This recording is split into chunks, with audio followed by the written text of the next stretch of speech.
Shoot, it's only 11 o'clock here. It seems to be like about 7 in the morning.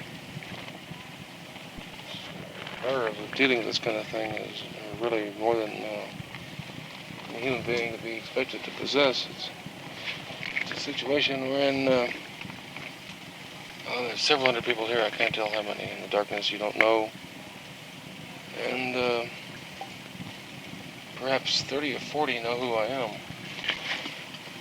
Therefore, I get a lot of head and shit,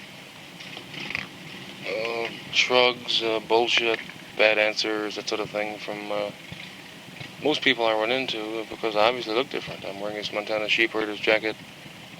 At the moment I'm wearing my red LL Bean hat, which I don't intend to wear out in a circle. But, I have my Wellingtons on. Nobody around here wears Wellingtons. And Pendleton shirt. Just, it's all different. And the people who don't know me not only resent me, but worry about me. The situation doesn't fit them. They're either more guilty than they really are, by the law, or they're less guilty. And they are like, there we go. It's obvious now that this is a very peculiar situation for the town of Bass Lake, the resort area of Bass Lake, to handle. And yet the Angels are so far not guilty of anything. They're a bunch of good, fun-loving American lads out riding the motorcycles around the state and having a good time out here for a 4th of July camping trip. But there's so much more to it that the law simply does not cover. And apparently the injunction up here this weekend was an attempt to breach that gap, wherein they were prohibited from doing anything. And so far they've done nothing. We've been here 12 hours, and everybody's drunk now, and there have been 100 drunken Hells Angels around this, within 100 yards of the car, within 50 yards of the car, and Bonfire is about 25 yards away. I got to come into the car to do any taping because the sight of this thing would drive them to madness. They'd burn the machine.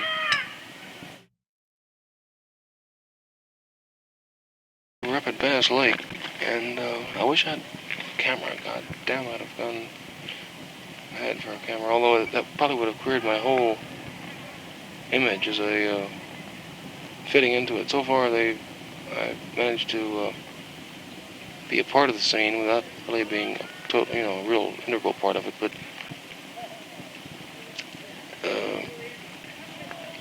we get along well enough, all of us.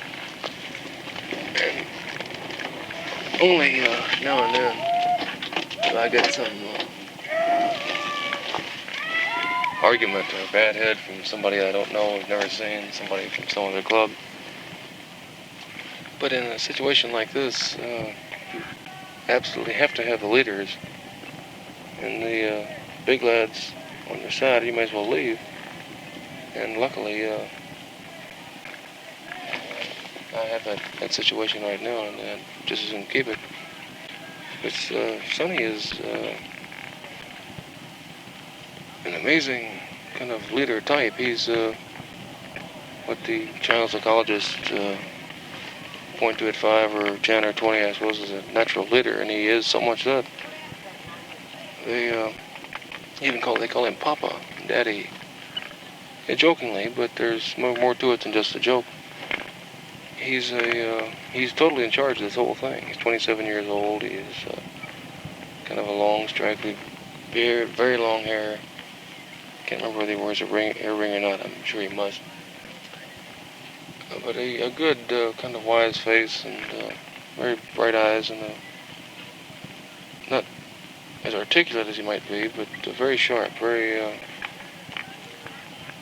quick on the uptake with the sheriff. He gives the sheriff no quarter, and not in terms of asking for anything or demanding anything, but just the score is a score, and he insists on it. Like I remember him saying, well, let's face it, Sheriff, we're all fucked up, so we wouldn't be here.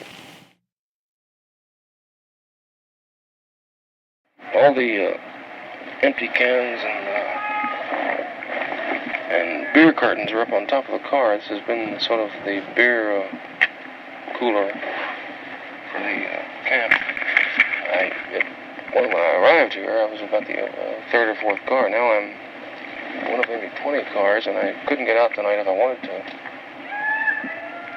And the road's blocked up. We're in a sort of semicircle down a very long, not long, but a half-mile of trail, which if it were any worse, I couldn't have got down in the car, but it's not that bad. All the cycles can get by easily. And the sheriffs have all gone.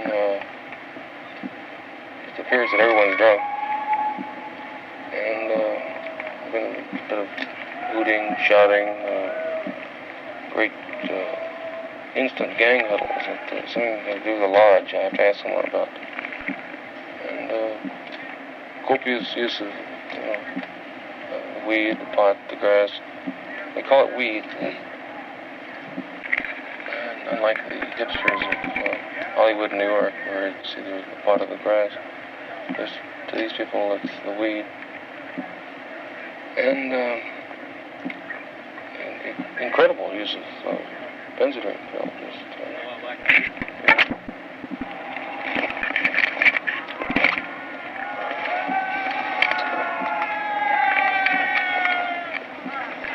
It's about 4 o'clock now, and I'm dead on my damn feet. I barely can't move around.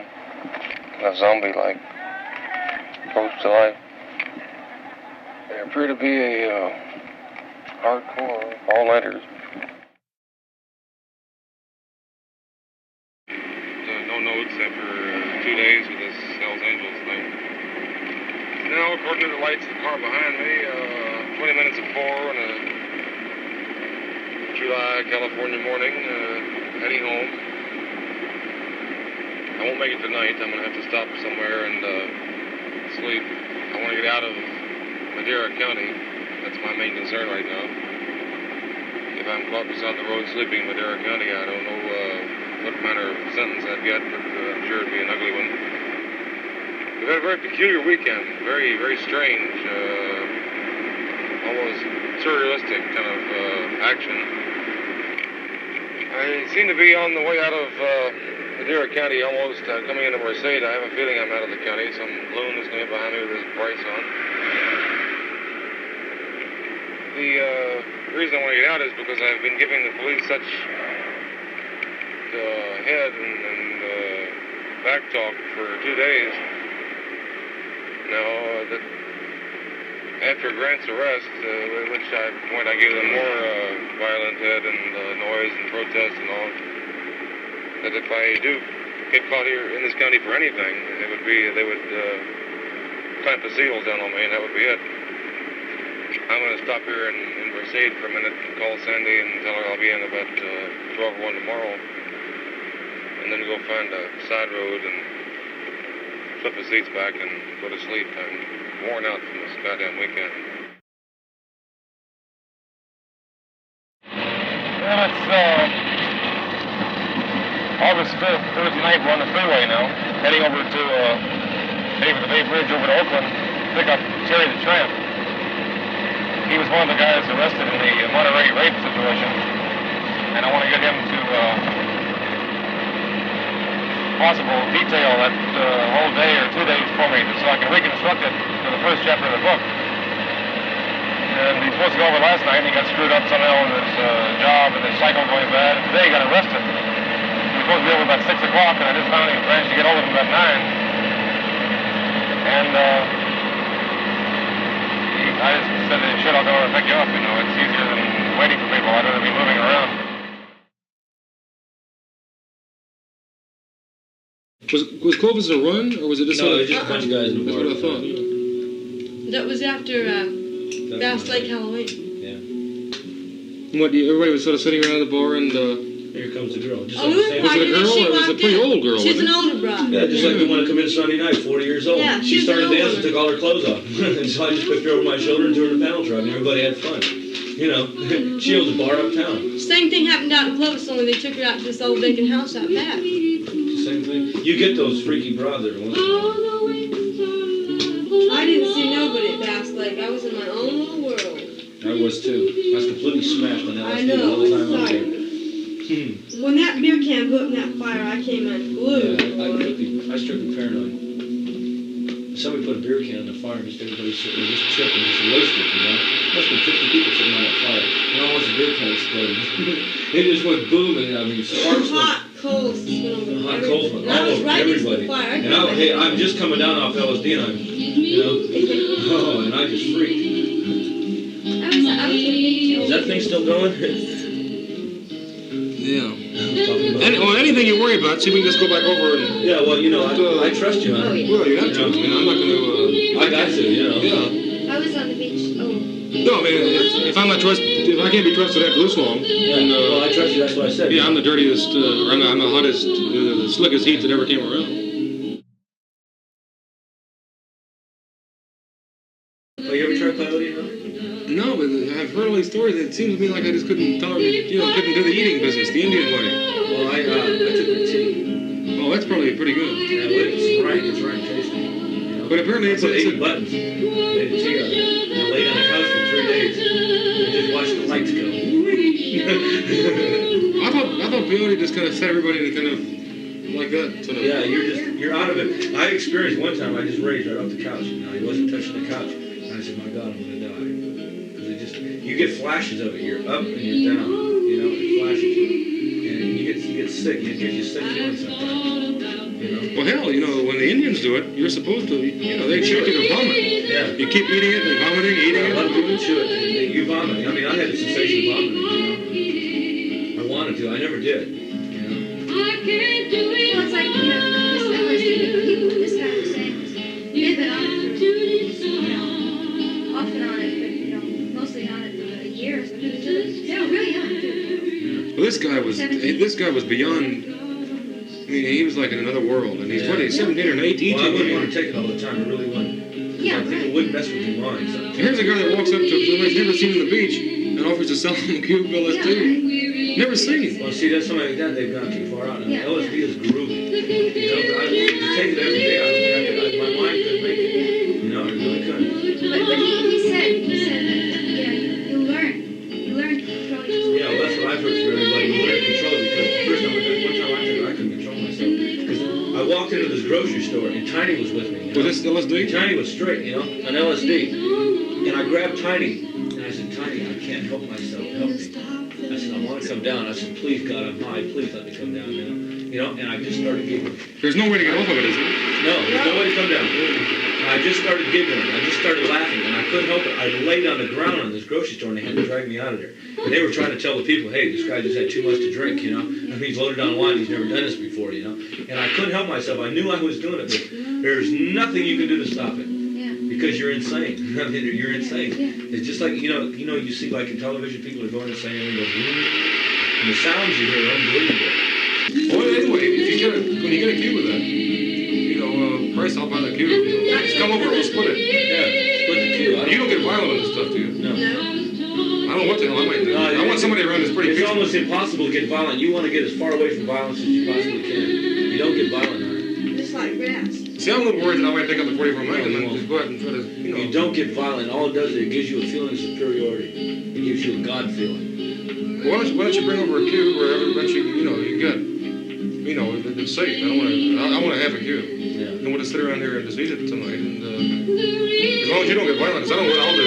No, you won't get violent. I've never heard anybody getting violent on it. It's a withdrawal thing. Well, that's good. That's good. I'm a bunch of these You might get paranoid and try to, but I doubt it. Sitting in your own pad, everybody's saying you sit in your own house and you just trip.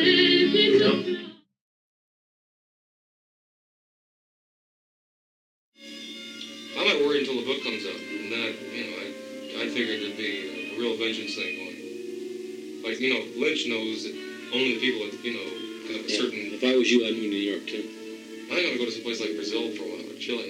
Brazil, it's a nutty place. I want to go to Australia, if I can think of it. Do you know any contacts to get over there?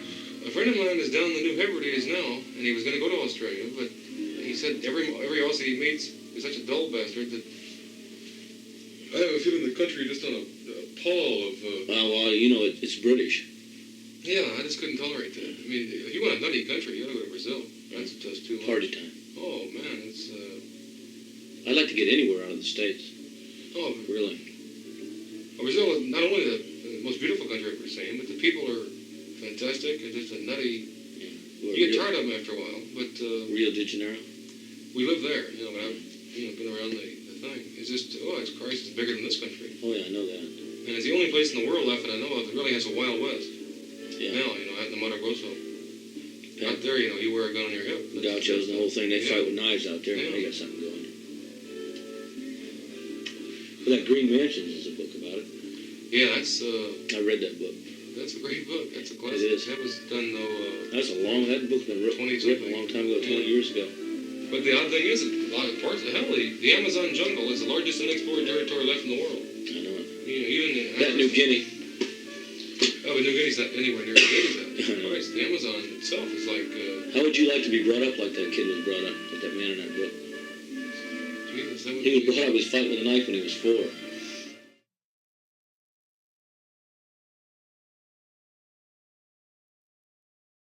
I'm putting you through a terrible inconvenience, Harry. Going over and getting me and taking me home. Oh no, that's the shit. I would have made it on Probably time not. tonight, but I was detained. Yeah. Should have said Due to that. circumstances beyond his control. He says, "Hi, Terry, you're going to jail." Thank you. Yeah, that's just what he said, too.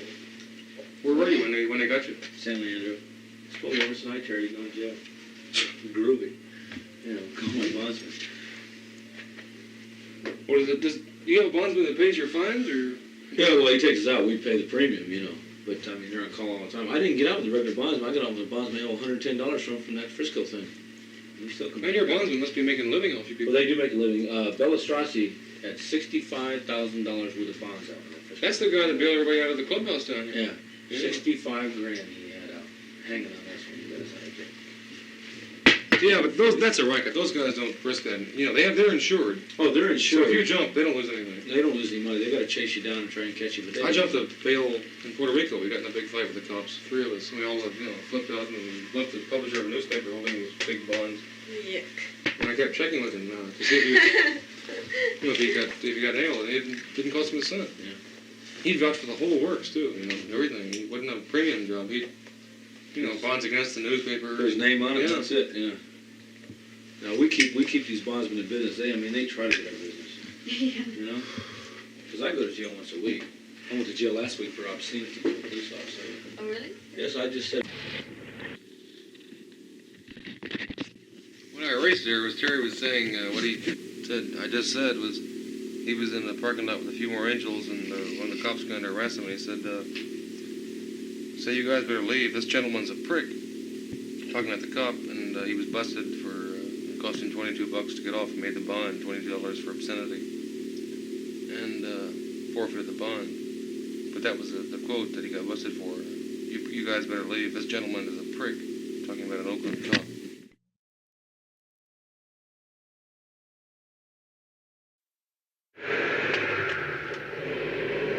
On the way back now from taking Terry the tramp home, or for what passes for home, or 2 what passes for home,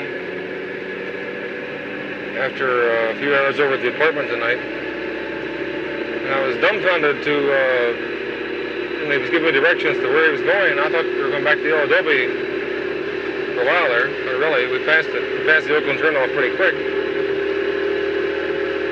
And we ended up out here in San Leandro, where I am now. And we eventually came to not just a middle-class neighborhood, but a very we're just coming into San Leandro right now. Very upper middle-class, sort of posh Cadillac, tree-lined street sort of bit. And right in the middle of it, a real sort of television, TV city,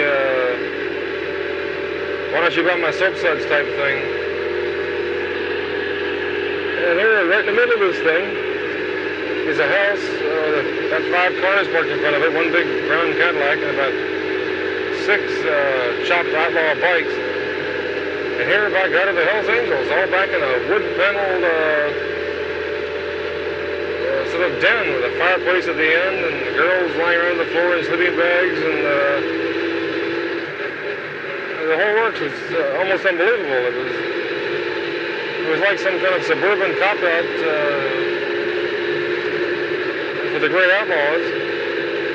Actually, we're getting close there to the nut of the thing. And that's a situation we're already seeing in San Francisco. I want to get this story written before these guys really become obvious sellouts to the old, holy shit, where am I? There we go. I mean, here are the wildest dudes and the end of all outlawism lying in a wood-paneled den about 20 by 40. The kind of thing you'd find in the east end of Louisville, Kentucky.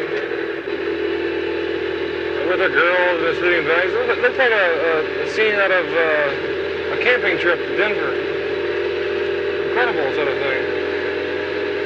And here's this tree-shaded kind of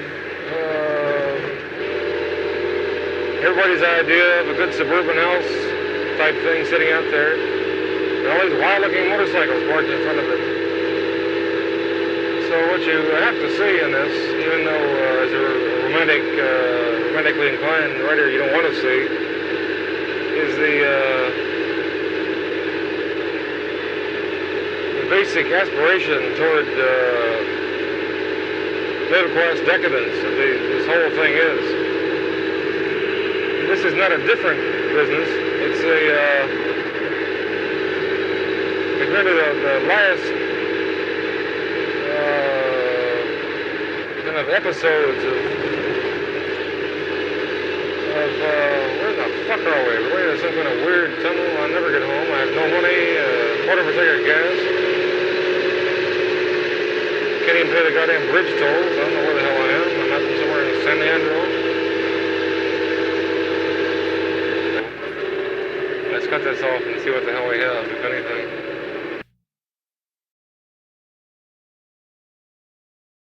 But I was talking to the Frisco Angels the other night about the wife swapping. Oh, I fucked up and killed my engine in the middle of town. Oh, first gear, where are you? Yes. Here, the Frisco Angels told me the other night that they were going off for wife swapping. Kind of communal orgies. And I said, man, you people are getting like everybody else.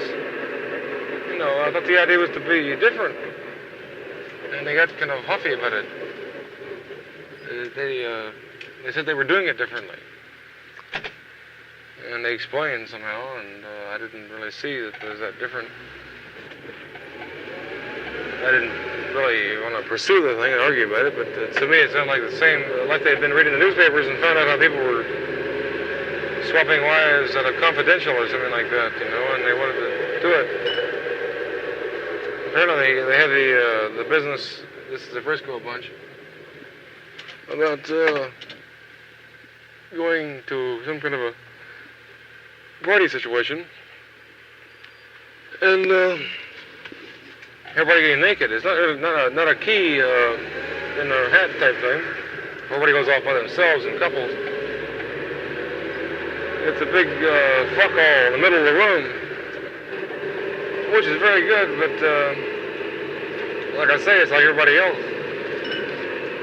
And the Angels, with their lower class sort of orientation, managed to give it a wilder, kind of hairier sort of thing that it deserves, really. It's a manifestation of some kind of boredom and just general shittiness in life that, according to the myth, they don't suffer from. Given the motorcycle and the special identification they have, they don't need this kind of decadent kind of playing around with all the old value of things. But quite obviously they do. And there's some kind of fag walking in front of the car, giving me the fat eye. She's weighing over.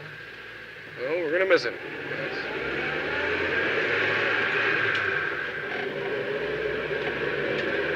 And so really there goes the myth, you know, the bubble busted, the whole thing pricked. When the Hells Angels started wife swapping, then what's left? You know, it's like Robin Hood turning queer and saying, "Why I like men?" Yes. And what can you say, really? You see them on Monday or Tuesday, or whatever night it was. I get them out there swapping wives and in the Mission District of San Francisco, and on Thursday tonight, I find them lounging around a fine panel den in San Leandro. And I suppose that they deserve some success in life, some material decency. But what the fuck is this? Also like to get the idea down about the odd combination within the Angels and all these psycho clubs of definite kind of hoodlum, thug, lower class types and kind of bourgeois, middle class, upper middle class type outcasts, misfits. And these are the ones who really give it the tone and the imagination. They're in a minority, definitely. Terry's one. But the bulk of them are absolute straight-out, hard-nosed prole hipsters, or just proles, as where he said. And they're the ones who really kind of touch off the reaction. Not touch it off, but they're geared to that sort of violent retaliation type thing. And if it weren't for this kind of this group of defectors from the middle class and from another strata of awareness, the Angels wouldn't have this. There'd be no mystique about them. There'd be no. They wouldn't have these kind of strange little flights of imagination that make them interesting. Like Terry's reading the Magic Christian, and just little things like the Emblem. That took a lot of work, and there's a lot of imagination in it.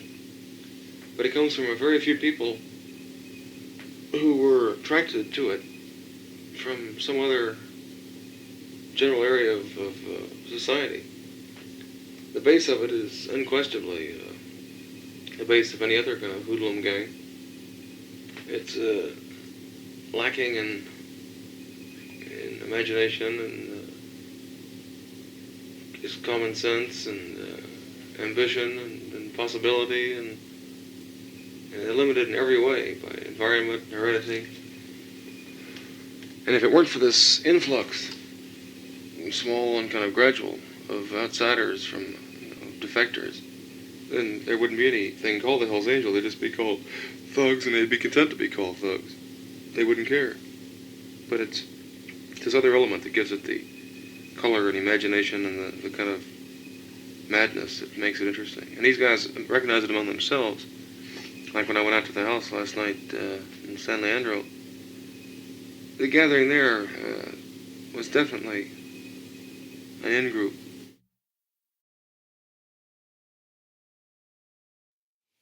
What follows here is a conversation between me and Allen Ginsberg and two police officers after I'd been pulled over for whatever violations they could find, and they happened to find broken taillights.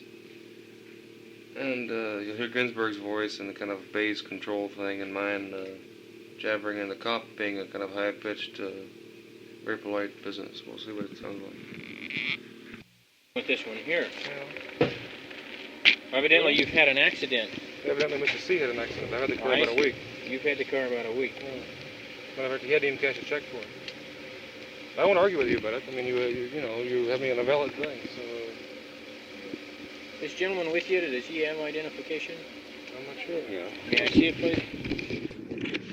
I think the funniest quote of the evening was, I was trying to get the cop, what follows here, to, I don't have it on tape, to say whether they were harassing Kesey or was it because of the Hells Angels or Kesey.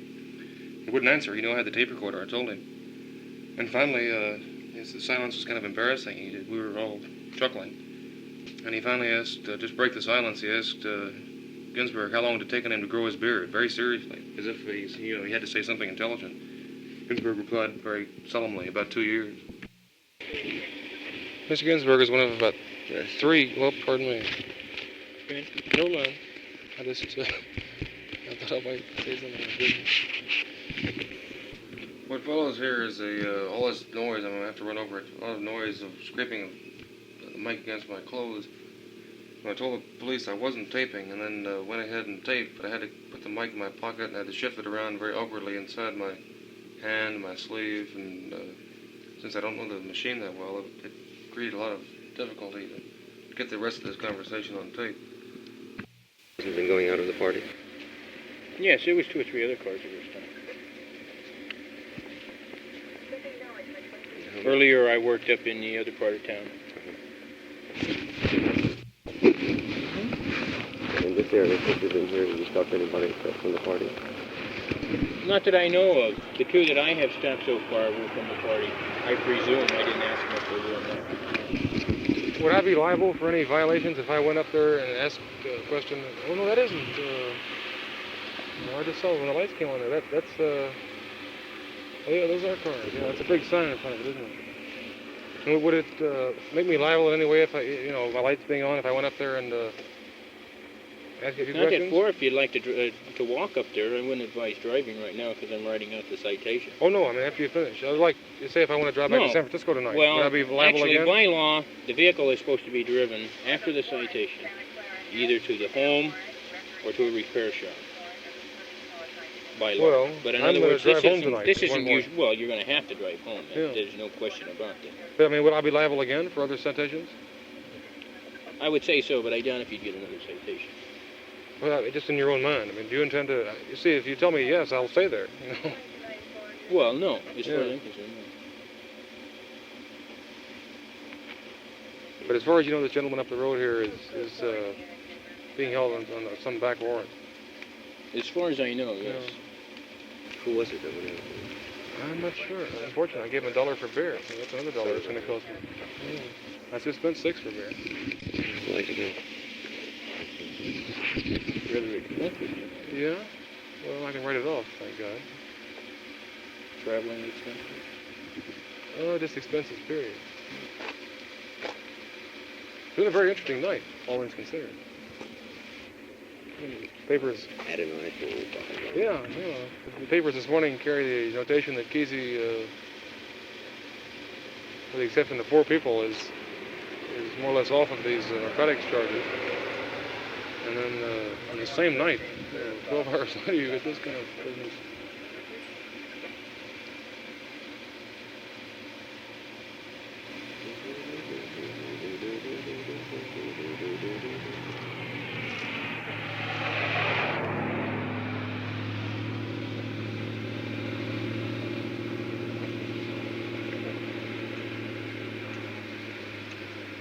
Just for my own information, I can expect future citations if I don't get these lights repaired, right? Definitely. Right. I had no idea they were, it was a violation. Well, let me explain this now, Mr. Thompson. If, in the event you should have an accident now, and this citation becomes known to the insurance company of the party who would possibly run into you, that this might be the case, the judgment could revert, and they could actually say it was your fault. Well, what if I had a receipt for having it repaired in the meantime? Well, then that's different. Oh, no, I will have it repaired. I don't like citations any more than you would. If I thought I was liable in any way for a citation, I wouldn't have left the place. I thought I was completely safe. And you see what it was. It was a matter of 32nd of an inch in the switch there. Well, that's something else too. That could be driving along and that pop off and you wouldn't even know it. Well, I was in a hurry to leave because I saw you people take off after this other guy, and so I just jumped in the car and pulled on everything. have a kid sleeping in the back there. The other guy is taking Redwood City. What's in Redwood City at this time? It's called a jail. Yeah, don't wake him up. Can you help it? That's your boy? Yeah. I expected to stop by here for about 30 minutes just to kind of see. I had never seen the Hells Angels together with a gun. I just sort of thought I'd stop and see what was happening, and I saw all these police cars, so I thought, well, hell, I better stay, because it's bound to be everybody's been waiting for some giant raid there. Actually, it's a total anticlimax for me, just getting a ticket for a broken light. But where would they be taking in Redwood City if we wanted to check up and help them? It's the courthouse. Well, it's not the courthouse, it's the Hall of Justice is where the county jail is. 450 Bradford Street. Would they be held overnight then? No, there's a bond on there. Well, would the passengers be held for the violation of the prior violation? No. Just the person who has the outstanding warrant will be transported to Redwood City. I wonder because they all left and they went that way. Well, the car will be turned over to somebody else. Evidently, that's what's happened now. See, somebody else has taken the car. But they would have come back. This gentleman now is en route to en route with one of our officers to Redwood City, and he'll be held on this bail. Now, on this warrant, now he can post bail. I have no idea what the amount of it was. Could you find out, or do you have any idea which of the people, there were, I think, 3 or 4 in the car, was arrested? You want to know which one? Well, yeah. Because they're friends of his that would post bail for him if.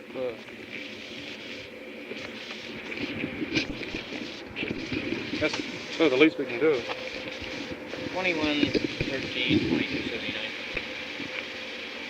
Do you have any idea how the other... Do you have the last name of the person who was taken down and how much the bail was?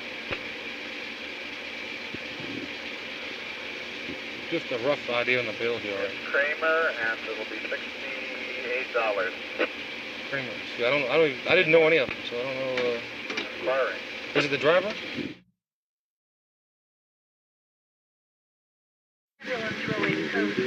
That sounds like a traffic. Well, in these cases, bail is roughly equivalent to the fine, right? So if you jump bail, you more or less pay the fine. Or is it? Am I wrong? Yeah. Well, now the bail is going to be twice of what the original fine was. Oh yeah, twice. This is I presume. I don't know. I don't know what the violation was. It looks like that.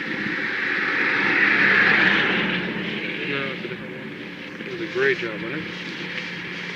I believe so. I wouldn't have left except that I saw him take off and I saw you people pull out so fast after him and I thought I never saw the traffic citation of it. What kind of work are you doing?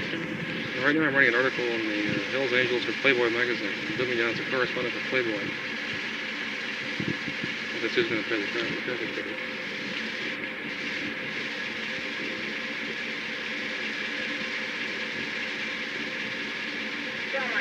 I'm a roving West Coast correspondent for the National Observer. I'm really a freelance writer. From one week to the next, I write for different people. The reason I'm here is because of the Hells Angels coming to Playboy. That's back east, isn't it?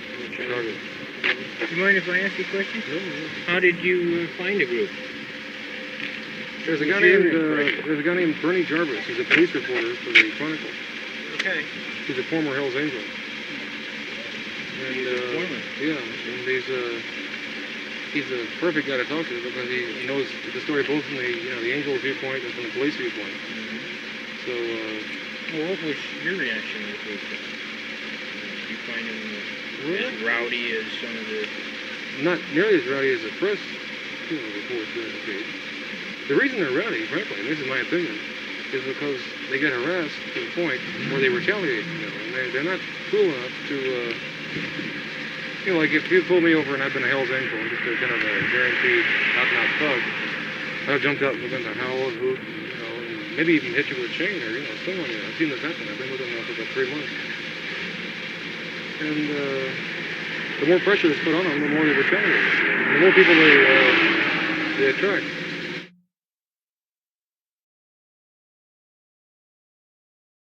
Tonight was Saturday, August 7th. Now it's Sunday morning, August 8th, I suppose.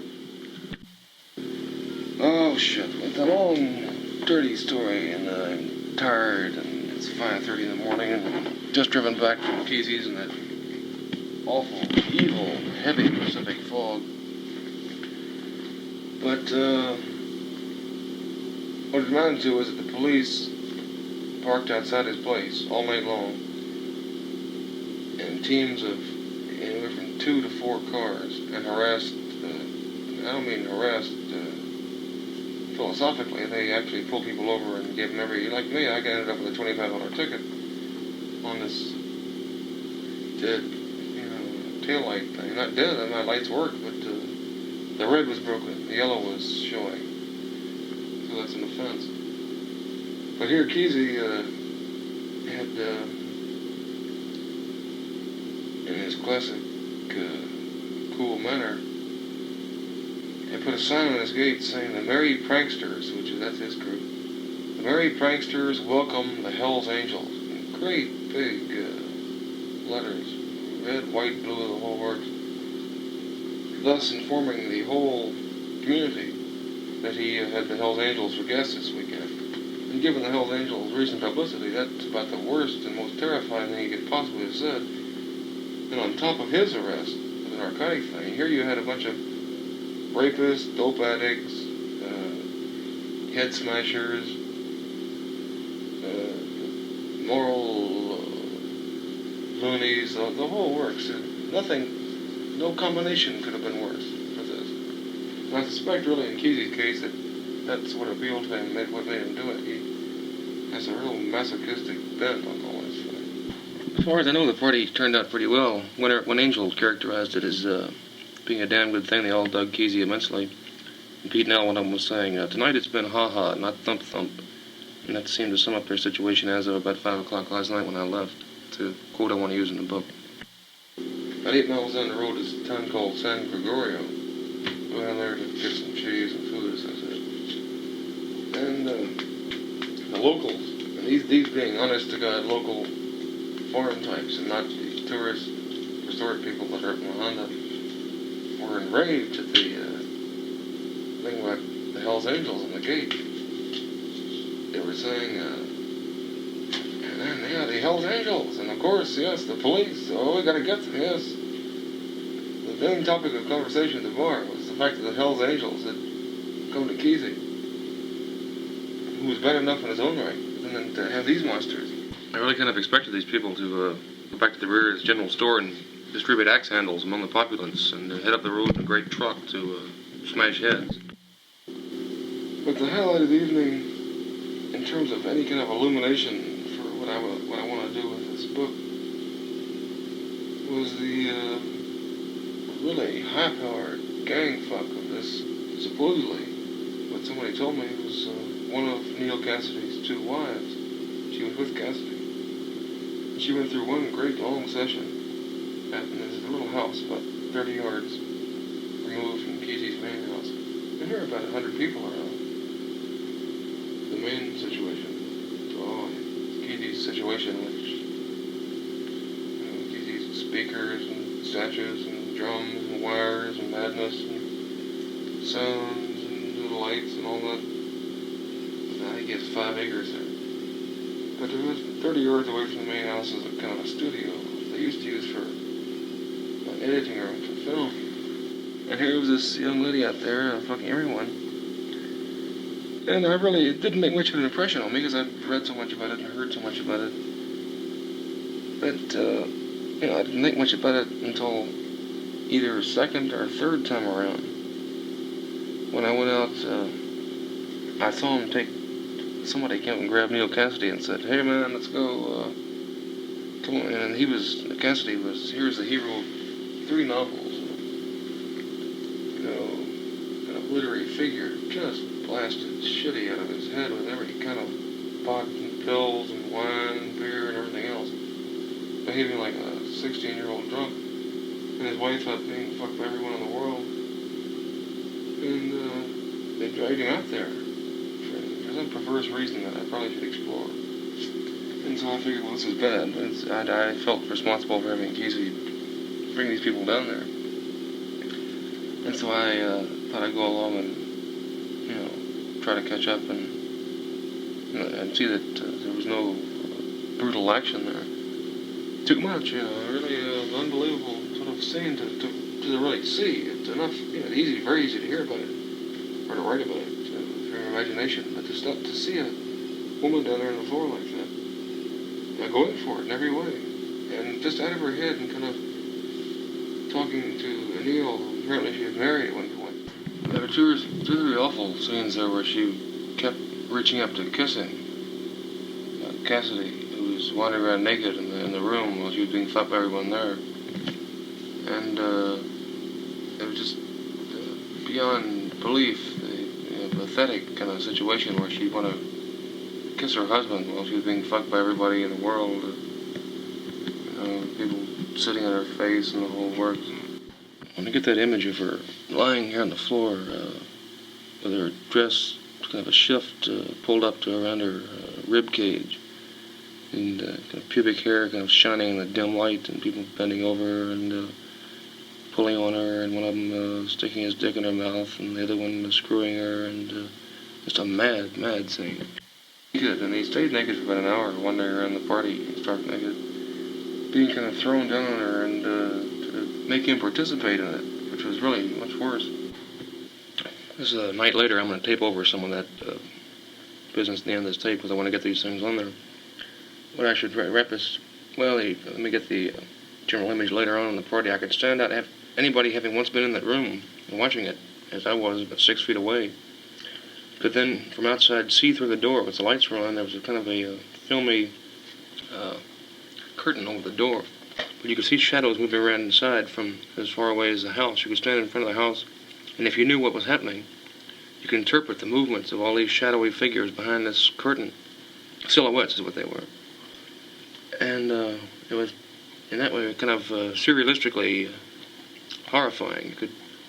The image was ever present in the party, and luckily most people didn't know what was going on, but you could see people kneeling and jumping around and bending and getting up off of her and getting down on her, and other people holding her legs, and really too much. And the other note I wanted to get was that this romantic idea of these Hell's Angels of Outlaws can only, has to be counterbalanced with the terrible realities like this one. Because, they do have these things, and any woman going into it to think that she's going to have an innocent little flirtation or maybe a quick hump with one can very quickly find herself surrounded by 6 or 7 and with a public bounce on her there. But nonetheless, Kesey and a lot of other people have this romantic sort of idea, and when you find out, you find out very, it hurts when you find out. Like, for instance, I don't want to mention any names, but there was somebody there who was suffering very heavily from this. And one he was saying what great swinging boys these Hell's Angels were. And at one point I saw one of them taking his wife off into the woods, or toward the shack actually. I don't know what happened to her. But they were gone quite a while. And these guys don't take people off to talk about poetry and discuss various philosophical troubles.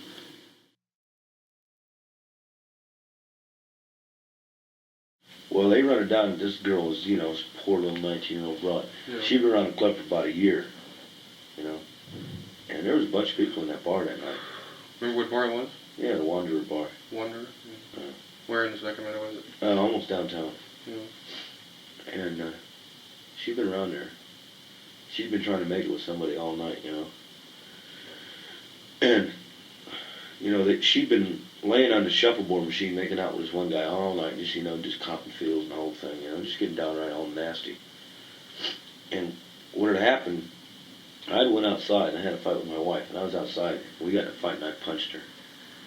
And I looked around, she come running out the door. What did she do? Was she working there, like a waitress or anything? No, she was just in the bar. And she come running outside, split. So what the hell happened? Well, she was in the bar, and she got all carried away, and they got her Levi's in the button, and somebody they didn't take her Levi's down. She had, she was helping do it, man. Yeah. She was drunk. Everybody else was, too. And she got her Levi's down around her ankles, And she got all paranoid, man. So she just jammed her Levi's back up and split. And I was, the way it was run down at the trial, and I was arrested for it, you know, the way it was run down the trial, that nobody had actually, you know, gone down on a girl. But while taking her Levi's down, somebody's finger got in it, or something like that, you know, because, you know, she never did get this act performed on her. It never did happen. And, Who testified to it? Did they say there? Somebody, she's the only one. Oh, nobody else, Yeah. And she got up on the stand and says, well, this has never happened to me before and all this and that. And I know that was a lie because I went around 4 months ago. Yeah. You know, before this happened. And it was just a case of one cop making a great big thing out of a little incident that never did happen. I mean, the cop rightfully framed the whole thing, is Leonard Chitoyan. Yeah. He did. I mean, they rightfully knew that I wasn't even in the bar when the supposed act happened. I got arrested. They took the president, the vice president, and the next officer in line, the Sacramento Hells Angels, trying to break them up and took us to jail for it. What were you at the time? I was outside the bar. No, I mean, what were you the president of? I was vice president of Sacramento, Which no longer exists. which no longer exists. But did they really just, you know, harassment, just run them out of town, or what happened there? That's it. You can't even ride a motorcycle in that town. I don't care who you are. I guess the big reason for that's the state capitol up there. You know? Yeah. So the governor here cycled outside his window and flipped. Oh yeah, I used to go by the governor's mansion and just purposely slam on the brakes and, you know, make all kinds of noise. He ought to be assassinated anyway. He's gonna quit this time. I hope so. God knows, I could get some bastard like Ronald Reagan who'd immediately have all Hells Angels home. Yeah. They have a public whipping up in Keysar Stadium here. Porterville is the one that Time used, right? I mean, that famous quote about girls undulating in the middle of the street. Yeah, it was unbelievable. What was that? I never seen nobody undulating in the middle of the street. I couldn't imagine it. What? I couldn't, you know, why would, I can't figure it out. What would you, you know, I mean, you just don't do that, you know. yeah, I mean, there's no Well, just like they said that kick in it or anything. At about this time, some half-dozen motorcyclists invaded a bar and brutally beat an old man and attempted to abduct the barmaid. What was that? That was a crock of shit. There was about 20 of us rode in, stopped at this bar. We was all just looking for another place to drink, get out of downtown, because the people were all down there, you know. 4,000 people watching. Yeah, that's it. There was 4,000 people downtown, you know, and they wonder why trouble starts. Let me locate where Porterville is. How would you get here from Porterville? It's about 40 miles out of Bakersfield. What was the reason for going down there? Why did you select Porterville? It's just a small town stuck out in the middle of nowhere, and they got a 10-to-1 ratio of women to men. Oh, Jesus. You know, Okay. it's a groovy little place. It's up in the mountains and everything. You know, it's a nice ride. How many guys are there? Couple hundred. So you had all the same, all the clothes on. Yeah, all the clubs are there. All right, we'll go have that old man there. Then. And we pulled into that bar. We went in the bar, and two of the angels from Martinez got in a fight with each other. You know. Is that very often? Yeah, every once in a while. You know, you run around with a guy for, you know, months and Yeah. see him every day. You're bound to, you know, somebody's going to get somebody's nerves. The best way to do is punch him. Yeah, You know? I did that. A good friend. And then you're good friends. It just happens to good friends. So, well, anyway, they got in a fight in the bar, and we broke it up right away. You know? And there was a couple chairs kicked down, and the table broke or something. I mean, it was a good brawl. And we broke the fight up, and myself and a couple other people walked over to the bartender, you know, and he's just all upset. He's nervous, you know. Old man? No, some guy about 30, 35. We offered to pay for the furniture, everything that was broken, the glasses that were broken, everything. Hey, you know, how much we owe you, brother? We'll pay you. Yeah. You know? No big thing. We didn't want the heat called. So he grabbed a big shotgun, a double barrel like that thing up there, except it had a barrel on it about a foot longer, and stuck it right between our eyes, and I mean, he stuck it between our eyes, you know? That's the most terrible thing that you'll Oh. ever be hit with. You know? A close range. And he's nervous. You got both hammers cocked on it, and he's like this, you know. And we're trying to tell him, hey, brother, you know, take it easy with that gun, you know. You're gonna shoot somebody. That would scare the shit out Yeah, of me. well, I got outside. I just Nervous turned. person. I got to think about it outside, you know. I said, my God, I almost lost my head in there. You get somebody scared with a shotgun. Yeah. Or nervous. They can do damage beyond. Well, anyway, the guy said, out, out, out, out, you know, make it. So, hey, okay, brother. What are you paying attention to your talk about paying? No, he wouldn't pay any attention to anything, you know, trying to make retribution to the guy. And How much would it have been, say, if you Oh, a couple bucks, you know, Oh, just for broken glasses, you know. Oh, They fell off the table in the middle of the fight. It was a big, you know, oaky joint. Yeah. So he said, no, outside, outside. So we started to go out the door, and this old guy at the end of the bar picked up a beer glass and threw it at me. You know, he was just sitting at the bar, and one of the guys, Local type. local yokel, you know, some old drunk. He was an old wino. You know, it was a wino type joint. You know? Yeah. So he threw the beer glass and it was sailing by my head, and I looked at the guy, you know, and one of the guys from Oakland was standing right next to him, and all he did, he just turned around and he grabbed the guy and hit him once, and the guy went to lunch. Yeah. That was it. Hit him one time. No, didn't kick him or nothing. It says here, what, half a dozen motorcyclists brutally beat an old man. Yeah. One guy hit the guy one time. The guy wasn't that old. You know, if he could throw beer glasses, he can get punched. Yeah, right. So He just. hit the guy one time, and we split, and that was all there was to it.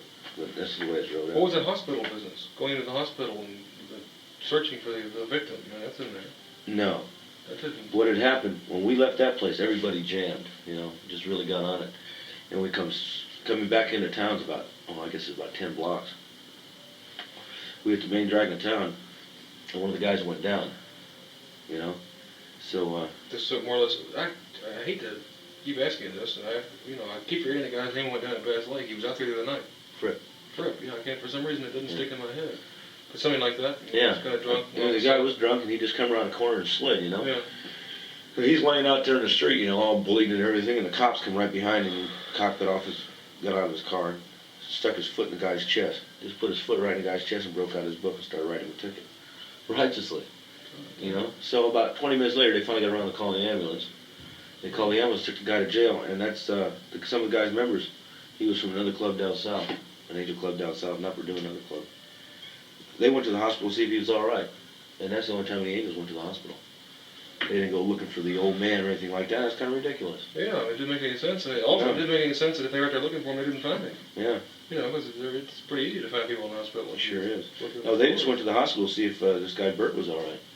You know?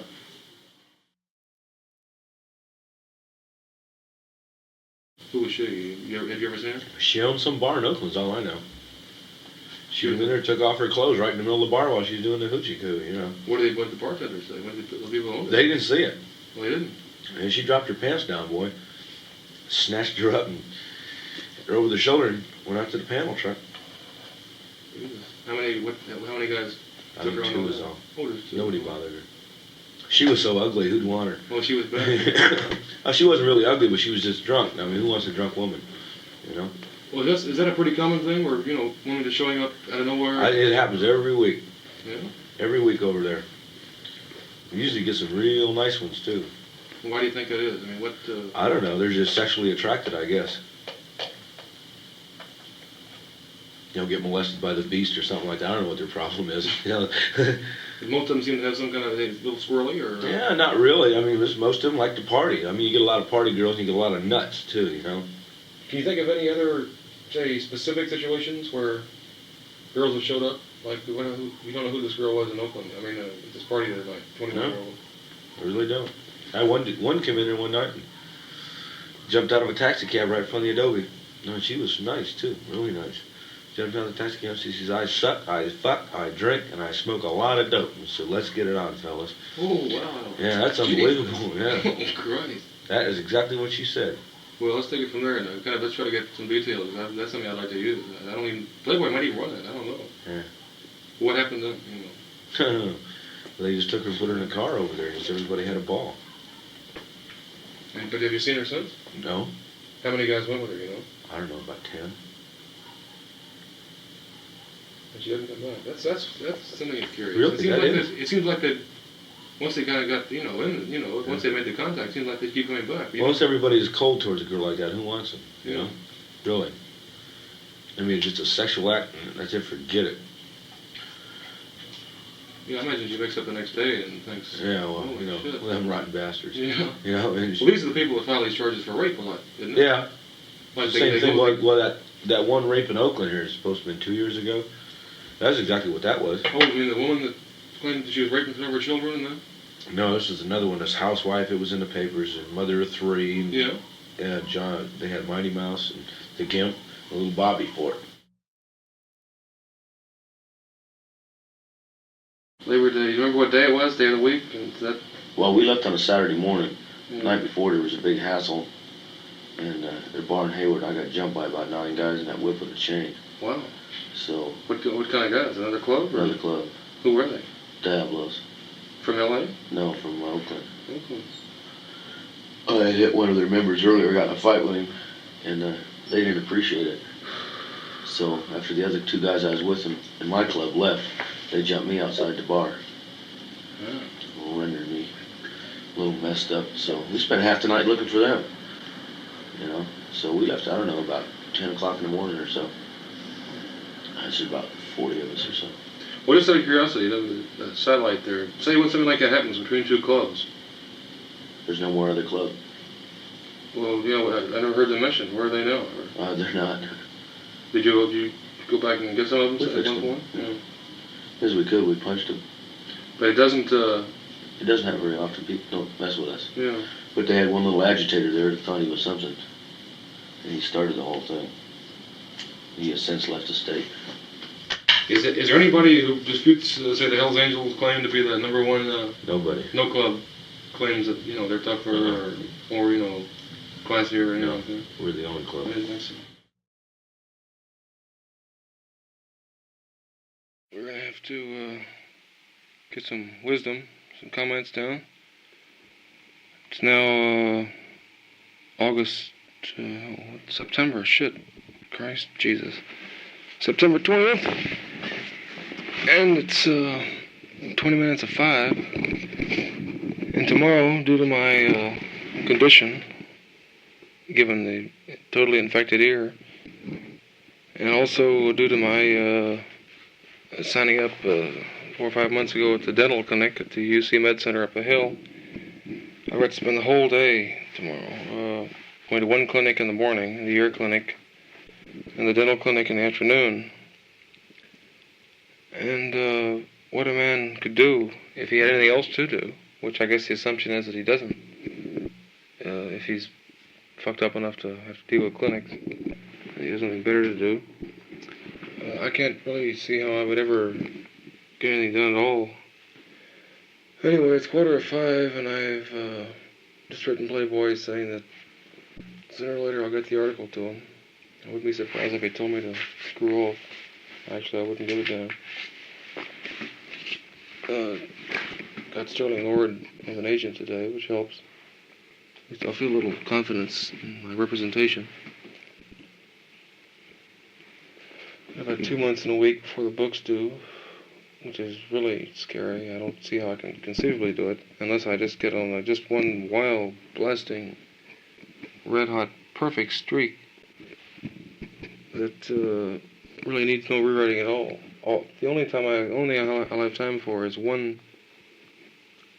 just blast out narrative, and if it works, I think I'll do it one time. I'll go right straight through. If it works, it should be a fine thing. If it doesn't work, I'm going to be in severe trouble, having sold a book twice that I can't write, or at least not all the time. And the one thing I can't afford to do is do exactly what I've been doing with this Playboy thing, and that is to rewrite it and hash it out, screw around with it. So what it's going to compel me to do is get on the schedule, where I just sleep a certain number of hours, get up, blast on the typewriter, play basketball, drink a little bit, then hit the typewriter again. But any irregularities in the schedule will just completely queer me and cause bad trouble. The only hope is just to go straight through in a terrific kind of zing-zong, wing-ding rush on 75,000 words, which are going to be bad enough even in first draft, much less the idea of trying to perfect each chapter and page and rewrite them. Although that might have to be done too, but at least I do need to get tremendous volume done at first. Well, we seem to be near the end of the tape, so I'll let it go and let it run out.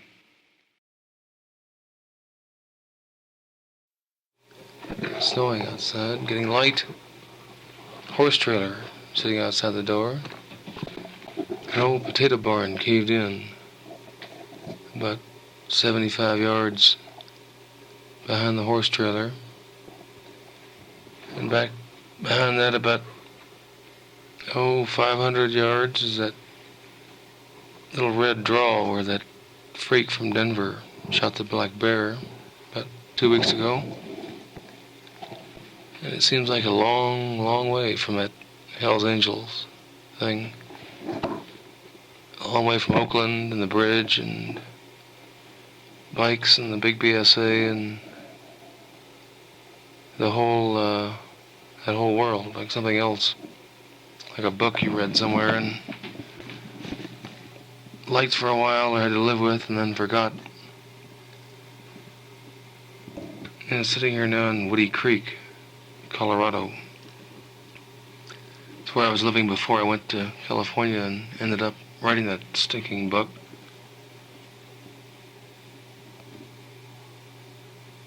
Living right up the road, about a half mile from where I was living before. Different house now, a different situation. I'm not sure how much different or whether it's really better or worse. I guess it's better, it has to be. It's pretty bad before. At least I can pay the gas company now to put about $125 worth of fucking propane in my tank every month in the winter. It's about, somewhere between 6 and 9 degrees above zero outside. And both of my cars are naturally frozen up. It's getting light and I see my Target hanging out there in the old potato barn. A blue little gas can. I don't know what the hell it might have been used for at some point, but now I'm using it to shoot at. Blow apart, destroy, fragment, whatever word you want to use there. And I see the part of the horse trailer that I pulled out, the divider, so that these thoroughbreds might not bump against each other. I pulled it out so that I might use the entire horse trailer to store kindling. Stolen kindling, for that matter. I range around the countryside stealing wood from honest working people. It gives me my adrenaline syndrome. No, that's not the right word. Yeah, there must be an adrenaline syndrome somewhere. I think maybe I've discovered it. Jesus, I look up and I see, speaking of adrenaline, the picture that I took of the wild boar I shot in Big Sur. Right above that photo is a kind of weirdly prophetic shot of me with all my hair there, I see, sitting on that old 500 Triumph that I had in Big Sur, the one with no lights. I'd take out and run along the coast road where that picture is taken, right below the hot springs. Right out there at night. It was for its top speed somewhere around 65 or 70, but with no lights. That's like 165 or 70. And just using the moonlight to get around those corners and hoping to Christ there were no deer or maybe even a wild pig in the road. Because anything you hit at all would be,